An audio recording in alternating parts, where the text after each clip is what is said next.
ಭಾಗ್ಯದ YouTube channel. ಎಲ್ಲರೂ ಚೆನ್ನಾಗಿದ್ದೀರಾ ಅಂತ ಅಂದ್ಕೊಂಡಿದ್ದೀನಿ.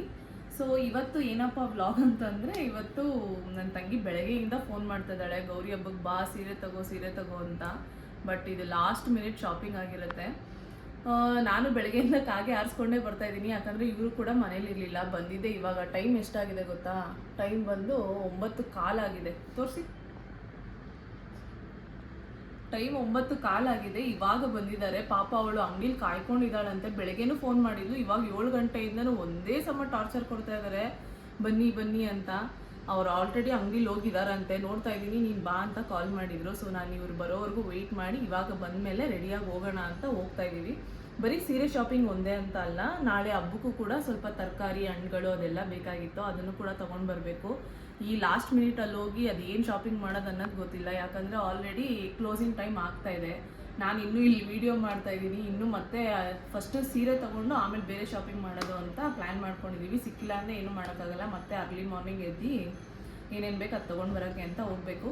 ಇನ್ನೂ ಲೇಟ್ ಮಾಡೋದು ಬೇಡ, ಇವಾಗ ಬೇಗ ಪಟ ಅಂತ ಹೋಗೋಣ. ಹೋಗಿ ನಾನು ಏನಾದರೂ ಸೀರೆ ತೊಗೊಂಡ್ರೆ ಯಾವ ಸೀರೆ ಅಂತ ತೋರಿಸಿ ಏನೇನು ಶಾಪಿಂಗ್ ಮಾಡಿದೆ ಅಂತ ಈ ಬ್ಲಾಗಲ್ಲಿ ತೋರಿಸ್ತೀನಿ. ಓಕೆನಾ? ಬನ್ನಿ ಹೋಗೋಣ. ಹಲೋ, ಎಲ್ಲಿದ್ದೀರಾ? ಹಾಂ, ಬರ್ತಾ ಇದ್ದೀವಿ. ರತ್ನಂ ಸಿಲ್ಕ್ಸಾ? ಸರಿ ಬನ್ನಿ.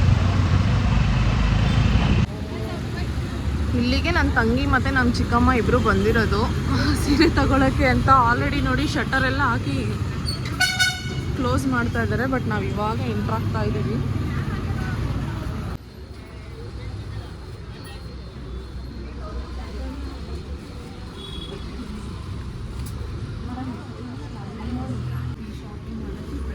ವೇಟ್ ಮಾಡಿಸಿ ಇವಾಗ ಕರ್ಕೊಂಡ್ಬಂದಿದ್ದೀನಿ. ಇವರೇ ಕೊಡಿಸ್ತಾ ಇರೋದು.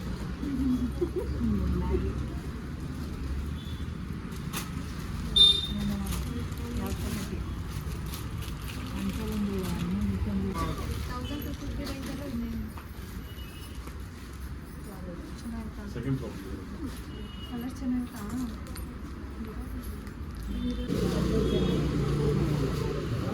ಡಿಸೈನ್ ಇಲ್ಲ ಅಂದರೆ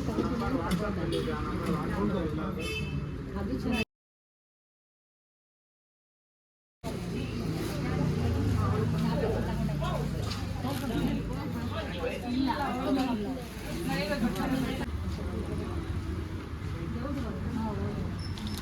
ಎಷ್ಟು ಡ್ರೆಸ್ ತಗೊಂತಾಳೆ ಈಗ ಮಲ್ಲೇಶ್ವರನಲ್ಲಿ, ಜಯನಗರಲ್ಲೆಲ್ಲ ತಗೊಂಡು. ಜೀನ್ಸು ಟಾಪ್ ಎಲ್ಲ ತಗೊಂಡು. ನಂದು ನೆಪ ಇವ್ರದೆಲ್ಲ ಶಾಪಿಂಗು. ಒಂದು ಸೀರೆ ತಗೊಳಕ್ಕೆ ಬಂದಿದ್ದು, 2 ಡ್ರೆಸ್ಸು 2 ಸೀರೆ. Lucky people. ನಾನು ಸೀರೆ ಎಲ್ಲ ತೊಗೊಂಡು ನಮ್ಮ ಆಂಟಿನೂ ನನ್ನ ತಂಗಿನೂ ಮನೆಗೆ ಕಳಿಸ್ಬಿಟ್ಟು ಇವಾಗ ನಮ್ಮದು ತರಕಾರಿ ಮತ್ತು ಹಣ್ಣಿನ ಶಾಪಿಂಗ್ ಎಲ್ಲ ಇತ್ತಲ್ಲ, ಸೊ ಅದು ಮಾಡ್ಕೊಂಡು ಹೋಗೋಣ ಅಂತ ಬಂದ್ವಿ ಮಾರ್ಕೆಟ್ಗೆ. ಜನ ನೋಡಿ ಎಷ್ಟು ಜನ ಇದ್ದಾರೆ ಅಂತ. ಆ್ಯಕ್ಚುಲಾಗಿ ಹೇಳ್ಬೇಕಂದ್ರೆ ಇವತ್ತೇನೋ ಸ್ವಲ್ಪ ಕಡಿಮೆನೇ ಅನ್ನಿಸ್ತಾ ಇದೆ. ವರಮಹಾಲಕ್ಷ್ಮಿಲಂತೂ ಕಾಲು ಇಡೋಕ್ಕೆ ಜಾಗ ಇರಲಿಲ್ಲ, ಇಲ್ಲಿ ಅಷ್ಟು ಜನ ಇದ್ದರು. ಇವತ್ತು ಪರವಾಗಿಲ್ಲ, ಜನ ಕಡಿಮೆ ಇದ್ದಾರೆ. ಅಂದರೆ ಇವತ್ತು ಗೌರಿ ಹಬ್ಬ ಮಾಡೋರೆಲ್ಲ ಮಾಡ್ತಾರಲ್ವ, ಸೊ ಹಾಗಾಗಿ ಶಾಪಿಂಗ್ ಎಲ್ಲ ನೆನ್ನೆನೇ ಮುಗ್ದೋಗಿರುತ್ತೆ ಅನ್ಸುತ್ತೆ. ಇನ್ನೇನಿದ್ರು ಈಗ ನಮ್ಗೆ ಏನು ಬೇಕು ಅದು ಶಾಪಿಂಗ್ ಮಾಡಿ ರೆಗ್ಯುಲರಾಗಿ. ಅಂದರೆ ದಿನ ನಾವು ಸೌತೆಕಾಯಿ ತಗೊಳ್ಳೋದು ಇಲ್ಲೇ. ಈ ಅಂಕಲ್ ಇಷ್ಟು ಬೇಗ ಬಾಕ್ಲು ಹಾಕ್ಕೊಂಡು ಗಾಡಿ ಕ್ಲೋಸ್ ಮಾಡ್ಕೊಂಡು ಹೋಗ್ಬಿಟ್ಟಿದ್ದಾರೆ. ಸೊ ಇವಾಗ ಸೌತೆಕಾಯಿ ಹುಡುಕೊಂಡು ಮತ್ತೆ ಇಲ್ಲಿ ಮಾರ್ಕೆಟೆಲ್ಲ ಒಂದು ರೌಂಡ್ ಹಾಕಬೇಕು. ಅಲ್ಲೋಗಿ ನೋಡೋಣ ಮುಂದೆಗಡೆ ಸೌತೆಕಾಯಿ ಏನಾದರೂ ಇದೆಯಾ ಅಂತ. ಅದು ತೊಗೊಂಡು ಆಮೇಲೆ ತರಕಾರಿ ತೊಗೋತೀವಿ. ಸೌತೆಕಾಯಿ ಹುಡ್ಕೊಂಡು ಒಂದು ರೌಂಡ್ ಹೋದ್ವಿ, ಸೌತೆಕಾಯಿ ಸಿಗಲಿಲ್ಲ. ಸೊ ಇವಾಗ ಗ್ರಂಥಿ ಅಂಗಡಿಲಿ ಒಂದು ಸ್ವಲ್ಪ ಮನೆಗೆ ಬೇಕಾಗಿರೋ ಪೂಜೆ ಐಟಮ್ ಎಲ್ಲ ತೊಗೊಂಡು ಆಮೇಲೆ ಹೋಗಿ ತರಕಾರಿ ಎಲ್ಲ ನೋಡೋಣ ಅಂತ ಫಸ್ಟ್ ಇಲ್ಲಿಗೆ ಬಂದಿದ್ದೀನಿ.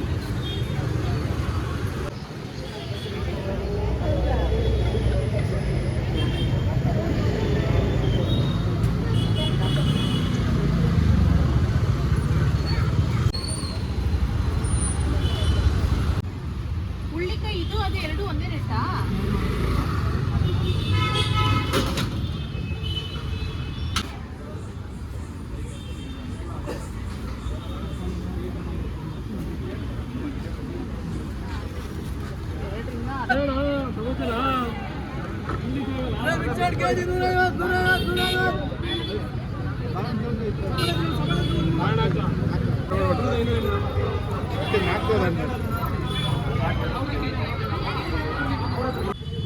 ಸೌತೆಕಾಯಿ ತೊಗೊಳಕ್ಕೆ ಅಂತ ಊರೆಲ್ಲ ಸುತ್ತ ಹಾಕ್ಕೊಂಡು ಈಗ ಫೈನಲ್ ಆಗಿ ನಾವು ರೆಗ್ಯುಲರ್ ಆಗಿ ಬಾಳೆಹಣ್ಣು ತೊಗೊತೀವಿ. ಸೊ ಈ ಅಂಗಡಿಗೆ ಬಂದಿದ್ದೀವಿ.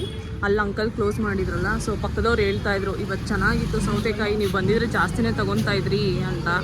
ಏನು ಮಾಡೋದು, ಆದರೆ ಅವರು ಕ್ಲೋಸ್ ಮಾಡ್ಕೊಂಡು ಹೋಗಿದ್ದಾರೆ. ಸೊ ಇವರು ಚೆನ್ನಾಗಿರೋ ಸೌತೆಕಾಯಿನ ಆರಿಸ್ಕೊತಾರೆ. ಹಾಗಾಗಿ ಇಲ್ಲಿ ಸೌತೆಕಾಯಿ ತೊಗೊಂಡು ಅಲ್ಲಿ ಬಿಲ್ ಮಾಡಿಸ್ಕೊಂಡು ಹೋಗೋದು. ನಾವು ಶಾಪಿಂಗ್ ಮುಗಿಸ್ಕೊಂಡು ಬಂದರು, ಇವ್ರು ಇವಾಗ ಶಾಪಿಂಗ್ ಮುಗಿಸ್ಕೊಂಡು ಇವಾಗ ಬರ್ತಾವ್ರೆ. ನಾವು ಬಂದು ಎಷ್ಟೊತ್ತಾಯ್ತು. ಏನು ಮಾಡೋದು ನನ್ನ ಬಟ್ಟೆ ಚೆನ್ನಾಗಿಲ್ಲ ಯಾಕೆ ಏನಂತೆ ಅವಳ ಬಟ್ಟೆ ಚೆನ್ನಾಗಿಲ್ವಂತೆ ತೋರಿಸ್ಬಾರ್ದಂತೆ. ಸೊ ಇವಾಗ ನಮ್ಮದು ಶಾಪಿಂಗ್ ಎಲ್ಲ ಮುಗೀತು. ತರಕಾರಿ, ಹಣ್ಣು, ಆಮೇಲೆ ನಾಳೆ ಪೂಜೆಗೆ ನಾಗರ ಸಾಮಾನೆಲ್ಲ ತಗೊಂಡು ಇವಾಗ ನಮ್ಮ ಚಿಕ್ಕಮ್ಮನ ಮನೆ ಹತ್ರ ಬಂದಿದ್ದೀವಿ. ಇಲ್ಲಿಂದ ಅರ್ಶಿನ ಕುಂಕುಮ ತಗೊಂಡು ಮನೆಗೆ ಹೋಗ್ಬೇಕು. ಟೈಮ್ ಆಲ್ರೆಡಿ 10 ಗಂಟೆ ಮೇಲಾಗೋಗಿದೆ, ನಾವು ಇನ್ನೂ ಇಲ್ಲೇ ಇದ್ದೀವಿ. ಇವಳು ನೋಡಿ ಎಷ್ಟು ಚಾಲಾಕಿ, ವಿಡಿಯೋ ಮಾಡ್ತಾ ಇದ್ದೀನಿ ಅಂತ ಪಟಾಫಟ್ ಅಂತ ಟೀ ಶರ್ಟೇ ಚೇಂಜ್ ಮಾಡ್ಕೊಬಿಟ್ಲು. ಯಪ್ಪ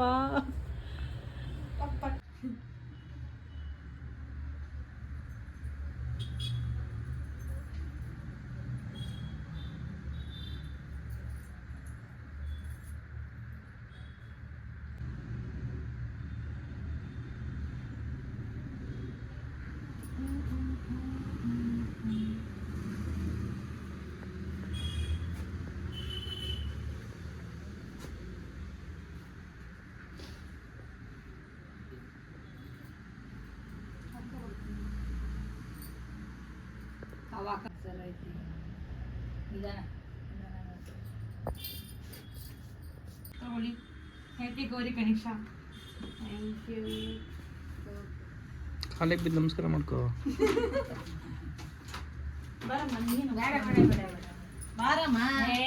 ನೋಡು, ನಮಸ್ಕಾರ ಮಾಡಿಸ್ಕೊಳ್ಳೋಕ್ಕೂ ನಮ್ಮ ಮನೆ ಜನ ಬರಲ್ಲ. ನನ್ನ ಮದುವೆ ಆದಾಗಿಂದ ಕಂಟಿನ್ಯೂಸ್ ಆಗಿ ಕೊಡ್ತಾ ಇದ್ದಾರೆ. ಈ ಚಿಕ್ಕಮ್ಮ ಮತ್ತು ಇನ್ನೊಬ್ರು ಚಿಕ್ಕಮ್ಮ, ಇವ್ರು 4ನೇ ಚಿಕ್ಕಮ್ಮ ಕಾಂತ ಅಂತ, ಇನ್ನೊಬ್ರು ಸುಶೀಲಾ ಅಂತ, ಅವರು ನಮ್ಮ 5ನೇ ಚಿಕ್ಕಮ್ಮ. ಇವರಿಬ್ಬರು ವರ್ಷ ಪಾಲಿಸ್ಕೊಂಡು ಬರ್ತಾ ಇದ್ದಾರೆ. ಐ ಮೀನ್ ಗೊತ್ತಿಲ್ಲ, ನನ್ನ ತಂಗಿಗೆ ಮದುವೆ ಆದಮೇಲೆ ನನಗೂ ಇದೇ ಥರ ಮಾಡೋಕ್ಕೆ ಖುಷಿ. ಅವಳು ಆದಷ್ಟು ಬೇಗ ಮದುವೆ ಆಗಲಿ ಅಂತ ಕೇಳ್ಕೊತೀನಿ. ಗೊತ್ತಿಲ್ಲ ಏನಕ್ಕೆ ಎಮೋಷ್ನಲ್ ಆಗ್ತಾ ಇದ್ದೀನಿ ಅಂತ. This is not for video also. But ನಾವು ಅಮ್ಮನ ಮನೇಲಿ ಇರೋದ್ರಿಂದ ನಾನು ನನ್ನ ಯಜಮಾನ್ರು ಅಮ್ಮನೂ ಮಾಡ್ತಾರೆ. ಬಟ್ ಈ ಥರ ನಡ್ಸ್ಕೊಂಡು ಬರ್ತಾ ಇರೋದು ಇವರಿಬ್ಬರೇ. ವರ್ಷ ಕೊಡ್ತಾರೆ. ಅದು ಎಮೋಷ್ನಲ್ ಆಗುತ್ತೆ. ಅಂದರೆ ಅವ್ರು ಬಂದ್ಬಿಟ್ಟು ಡೈರೆಕ್ಟಾಗಿ ಬಂದು ಕೊಡಿಸ್ಬಿಟ್ಟು ಹೋಗ್ತಾರೆ, ಮನೇಲೇ ಇಟ್ಬಿಟ್ಟು ಹೋಗ್ತಾರೆ. ಇವರು ಅರ್ಶಿನ ಕುಂಕುಮ ಎಲ್ಲ ಕೊಟ್ಟು ಮನೇಲೇ ಕೊಡ್ತಾರೆ. ನನ್ನ ತಂಗಿಗೂ ಬೇಗ ಮದುವೆ ಆಗಲಿ, ನಾವು ಈ ಥರ ಎಲ್ಲ ಬೇಗ ಮಾಡೋ ಥರ ಆಗಲಿ. ನೀನ್ ಯಾಕೆ ಅಳ್ತಾ ಇದೆಯಾ? ಅಯ್ಯೋ ದೇವ್ರೆ,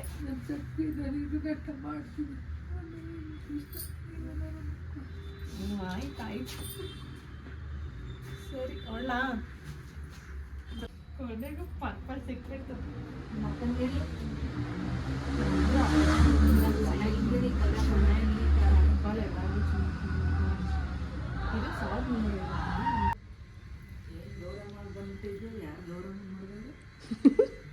ತೆಗೆದು ನೋಡಿ ಚೆನ್ನಾಯ್ತಾ? ಯಾರು ಮಾಡಿದ್ದು ಗೌರಮ್ಮನ? ನಿಮ್ಮ ತಂಗಿಯವರು ಗೌರಮ್ಮ ಮಾಡಿ ಕಳಿಸಿದ್ದು, ಬಳೆ ಎಲ್ಲ ಹಾಕಿ. ಡ್ರೆಸ್ ಅದು ತೆಗಿ ಆಚೆಗೆ ಫುಲ್ಲು.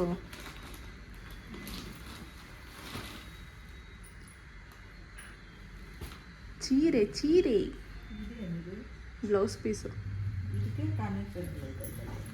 ಅದ್ರಲ್ಲಿ ರನ್ನಿಂಗ್ ಬಂದಿಲ್ಲ ಇವಾಗ. ಇದು ಟ್ರೆಂಡ್ ಅಂತ ವೈಟ್ ಬ್ಲೌಸ್ ಪೀಸ್ ಕೊಡು. ಚೆನ್ನಾಯ್ತಾ? ಫುಲ್ ಕಣ್ಣೀರೆಲ್ಲ ಸುರಿಸ್ಕೊಂಡು ಜೊತೆಗೆ ಒಡವೆನೂ ಕೊಟ್ಟವ್ರೆ. ಮಾಡಿದ್ರು ಅಂತಲ್ಲ, ಅಕ್ಕ ತಂಗಿದಿರು ಸಂಬಂಧ ಮುಗಿದೋಗಲ್ಲ. ಅವ್ರು ಮಾಡಿದ್ರೆ ಒಳ್ಳೆಯವರು, ಮಾಡಿಲ್ಲ ಅಂದ್ರೆ ಕೆಟ್ಟವರು ಅಂತೆಲ್ಲ ಹೇಳ್ತಾರದು. ಅದನ್ನು ಪ್ರೀತಿ ವಿಶ್ವಾಸನ ಯಾರೇ ಹೆಣ್ಮಕ್ಳಾಗಿ ಉಳಿಸ್ಕೋಬೇಕು. ಅವಳಿವತ್ತು ಸೀರೆ ಕೊಟ್ಬಿಟ್ಟವಳೆ ಅಂದರೆ ನಾವು ನಾಳೆನ ಮಾಡೋದು ತಪ್ಪಲ್ಲ. ಮಾಡ್ತಾ ಅದೇ ಹೇಳಿಲ್ವೇ, ಮಾಡಿದ್ರೆ ಒಳ್ಳೆಯವರು ಮಾಡಿದ್ರೆ ಕೆಟ್ಟವರು ಅಂತಲ್ಲ. ಅದನ್ನ ಏನೋ ಒಂದು ಗಳಿಗೆ ಕಿತ್ತಾಡ್ತೀರಾ ಒಂದಾಗಬೇಕು. ಅಕ್ಕ ತಂಗಿದ್ರು ಈಗ ನಾವು ನೋಡಿ ಹೆಂಗಿದ್ವಿ, ಅಕ್ಕ ತಂಗಿದ್ವಿ ಒಂದು ಗಳಿಗೆ ಅದ ನಾವು ಸ್ವಂತ ಹುಟ್ಟಿದ ಅಕ್ಕ ತಂಗಿದ್ರೇ ಇರಬೇಕು ಅನ್ನೋದಿಲ್ಲ. ಚಿಕ್ಕಮ್ಮದಿನ ಮಕ್ಕಳು ದೊಡ್ಡಮ್ಮದಿನ ಮಕ್ಕಳುಗಳು ಇಲ್ವೇ ಹೇಳಿ? ಅಲ್ಲೇ ಅವ್ರ ಮನೆ ಹತ್ರನೇ ಅಲ್ಲಿ ಹೋಗಿ ಕಾಯ್ಕೊಂಡು ನಿಂತಿದ್ರು ನಾನು ಬರೋವರೆಗೂ. ಹೇಳಿದ್ದ ಫೋನ್ ಮಾಡಿ ಬರ್ತಾಯಿದ್ದೀನಿ ಅಂತ. ಬರ್ತಾಯಿದ್ದೀನಿ ಅನ್ನೋದಕ್ಕೆ ಅಲ್ಲೇ ನಿಂತಿದ್ರು, ಅಲ್ಲಿಂದ ತಗೊಂಡು ಬಂದಿದ್ದು. ಊಟ ಎಲ್ಲ ಮುಗೀತು. ಊಟ ಎಲ್ಲ ಮುಗಿಸ್ಕೊಂಡು ಇವಾಗಲೇ ಒಂದು ಸ್ವಲ್ಪ ಮನೆಯೆಲ್ಲ ಕ್ಲೀನಿಂಗ್ ಮಾಡಿಕೊಂಡ್ರೆ ಬೆಳಗ್ಗೆ ಬೇಗ ಬೇಗ ಎದ್ದು ಪೂಜೆ ಮಾಡಿ ದೇವಸ್ಥಾನಕ್ಕೆ ಹೋಗ್ಬಿಟ್ಟು ಬಂದು ಅಡುಗೆ ಮಾಡ್ಕೊಳ್ಬೋದು ಅಂತ ನಾನು ಅಮ್ಮ ಇಬ್ಬರು ಕ್ಲೀನ್ ಮಾಡ್ಕೊತಾ ಇದ್ದೀವಿ. ಅವ್ರು ಅಡುಗೆ ಮನೆ ಕ್ಲೀನ್ ಮಾಡ್ಕೊತಾ ಇದ್ದಾರೆ. ನಾನು ಹಾಲು ಸೋಫಾ ಬಟ್ಟೆ ಎಲ್ಲ ಎತ್ಬಿಟ್ಟು ಈಗ ಎಲ್ಲ ಕಸ ಗುಡಿಸಿ ನೀಟಾಗಿ ಮನೆಯೆಲ್ಲ ಒರೆಸಿ ಈಗಲೇ ಬಿಟ್ಬಿಟ್ರೆ ಆಚೆಗಡೆ ರಂಗೋಲಿನೂ ಹಾಕ್ಬಿಡ್ತೀನಿ ಟೈಮ್ ಸಿಕ್ಕಿದ್ರೆ. ಆಲ್ರೆಡಿ 11 ಕಾಲು ಆಗಿಬಿಟ್ಟಿದೆ. ಸೊ ಎಷ್ಟು ಕೆಲಸ ಮಾಡ್ಬೋದು ಇವಾಗ ಸದ್ಯಕ್ಕೆ ಅಷ್ಟು ಕೆಲಸ ಮಾಡಿಬಿಟ್ಟು ಮಲ್ಕೊಂಡ್ಬಿಡ್ತೀವಿ. ಬೆಳಗ್ಗೆ ಎದ್ದು ನೆಕ್ಸ್ಟ್ ಇನ್ನು ಹಬ್ಬದ ಪೂಜೆ ಅಡುಗೆ ಏನಿದೆ ಅದನ್ನು ಕಂಟಿನ್ಯೂ ಮಾಡ್ಕೋತೀವಿ.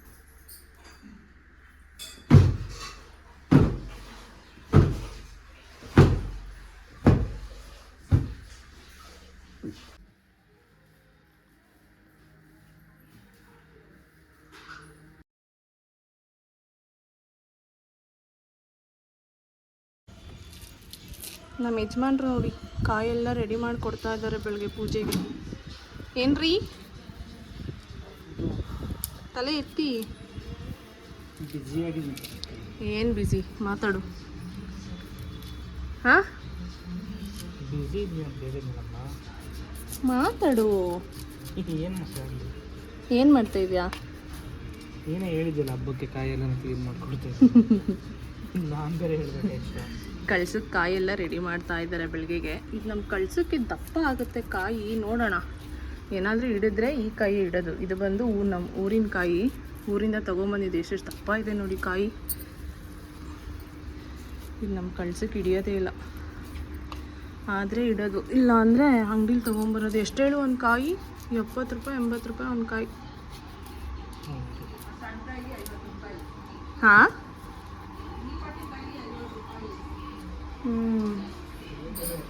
ಮುಗೀತಾ ನಿಂದು? ಇದ್ಯಾಕೆ ಲೈಟೆಲ್ಲ ಆಫ್ ಮಾಡಿಬಿಟ್ಟಿದ್ಯಲ್ಲ? ನಾನಿಲ್ಲಿ ಕಷ್ಟಪಟ್ಟು ಮನೆ ಬಾಗಿಲೆಲ್ಲ ಗುಡಿಸ್ಕೊಂಡು ನೀರು ಹಾಕ್ತಾಯಿದ್ರೆ ಇವ್ರು ಮಾಡ್ತಾ ಇರೋ ಕೆಲಸ ನೋಡಿ. ಕಾಯಿ ಸುಲಿದಿದ್ದು ನಾರೆಲ್ಲ ಕಟ್ ಮಾಡಿಕೊಂಡು ಕೂತಿರೋದು ಗಿಡಗಳಿಗೆ ಹಾಕೋಕ್ಕೆ ಅಂತ. ಇಷ್ಟು ಗಿಡ ಇಟ್ಟಿದ್ದೀನಿ ಮನೆ ಬಾಗಿಲಲ್ಲಿ. ಅಲ್ಲಿ ಕಿಟಕಿ ಮೇಲೆಲ್ಲ ಜಾಗ ಇದ್ದಿದ್ರೆ ಇನ್ನೂ ಒಳ್ಳೆ ಸಖತ್ತಾಗಿ ಗಾರ್ಡನ್ ಥರ ಮಾಡಿಬಿಡ್ಬೋದಾಗಿತ್ತು. ನಾನು ಮನೆ ಬಾಗಿಲು ಗುಡಿಸ್ತಾ ಇದ್ದೀನಿ, ನಮ್ಮಮ್ಮ ನೀರು ಸಪ್ಲೈ ಮಾಡ್ತಾ ಇದ್ದಾರೆ ನನಗೆ. ಅವ್ರ ಕೆಲಸ ಮುಗೀತು. ಇವ್ರ ಕೆಲಸ ಎಷ್ಟೊತ್ತಾಗುತ್ತೋ ಗೊತ್ತಿಲ್ಲ ಮುಗಿಯೋದು. ಇವತ್ತೇ ಮುಗಿಯುತ್ತಾ? ಸರಿ.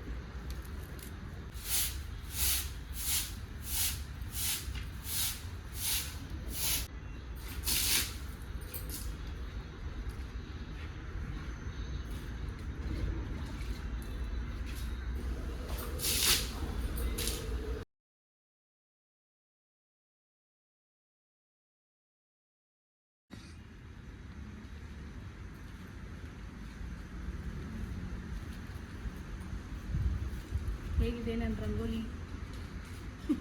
ಹಾಂ ನನ್ನನ್ನು ಕೇಳ್ತಿದ್ಯಾ? ಚೆನ್ನಾಗಿದೆ. ಆ್ಯಕ್ಚುಲಾಗಿ ನನಗೆ ಚುಕ್ಕೆ ಎಲ್ಲ ಇಟ್ಟು ಬಿಡೋಕ್ಕೆ ಬರಲ್ಲ ಅಂತ ಗೊತ್ತಿತ್ತಾನೆ. ಸೊ ಈ ಥರ ಕಾಪಿ ಕೆಡ್ತಾರೆ. ಆವಾಗಲೂ ಗೂಗಲ್ ಮಾಡಿ ಯಾವುದು ಸೂಟಬಲ್ ಅನಿಸುತ್ತೆ, ನನಗೆ ಈಸಿ ಅನಿಸುತ್ತೆ ಅದನ್ನು ಮಾತ್ರ ಈ ಥರ ಡಿಸೈನಲ್ಲಿ ಬಿಡ್ತೀನಿ. ಇವಾಗ ಇಷ್ಟಾದರೂ ಕಲ್ತಿದ್ದೀನಿ. ಮುಂಚೆ ಇಷ್ಟು ಪರ್ಫೆಕ್ಟಾಗಿ ಬರ್ತಾ ಇರಲಿಲ್ಲ. ಕಲಿತಾ ಈಗ ಬರ್ತಾಯಿದೆ. ಸೊ ನೋಡ್ಬಿಟ್ಟು ಹೇಳಿ ನನ್ನ ರಂಗೋಲಿ ಹೇಗಿದೆ ಅಂತ. ಚೆನ್ನಾಗಿ ಕಾಣ್ತೈತಲ್ಲ? ಓಕೆ. ಸೊ ಇದಾಯಿತು ಇವತ್ತಿನ ನನ್ನ ವ್ಲಾಗ್. ಈ ವ್ಲಾಗ್ ಮುಗಿಯೋಷ್ಟೊತ್ತಿಗೆ 12:30 ಆಗಿಬಿಟ್ಟಿದೆ ನೈಟು. ಮತ್ತು ನಾನು ನೆಕ್ಸ್ಟ್ ವೀಡಿಯೋದಲ್ಲಿ ಸಿಗ್ತೀನಿ. ನಾಳೆ ಹಬ್ಬದ ಪ್ರಿಪ್ರೇಷನ್ ಎಲ್ಲ ಹೆಂಗಿರುತ್ತೆ, ಏನೇನು ಅಡುಗೆ ಮಾಡ್ತೀವಿ, ಯಾವ ದೇವಸ್ಥಾನಕ್ಕೆ ಹೋಗ್ತೀವಿ ಅನ್ನೋದನ್ನೆಲ್ಲ ನಾನು ಪೂರ್ತಿ ನಾನು ಏನೇನು ಮಾಡ್ತೀನಿ ಆವತ್ತಿನ ದಿನ ಅದೆಲ್ಲ ನಾಳೆ ವೀಡಿಯೋದಲ್ಲಿ ತೋರಿಸ್ತೀನಿ. ಅಲ್ಲಿವರೆಗೂ ನನ್ನ ಚಾನಲ್ನ ಇನ್ನೂ ಯಾರೆಲ್ಲ ಸಬ್ಸ್ಕ್ರೈಬ್ ಮಾಡಿಲ್ಲ ದಯವಿಟ್ಟು ಸಬ್ಸ್ಕ್ರೈಬ್ ಮಾಡ್ಕೊಳ್ಳಿ. ನನ್ನ ಚಾನಲ್ಗೆ ಲೈಕ್ ನನ್ನ ವೀಡಿಯೋಗೆ ಕಮೆಂಟ್ ಮಾಡಿ ಮತ್ತು ಶೇರ್ ಮಾಡಿ ಅಂತ ಕೇಳ್ಕೊತ ಮತ್ತೆ ಸಿಗ್ತೀನಿ. Thank you.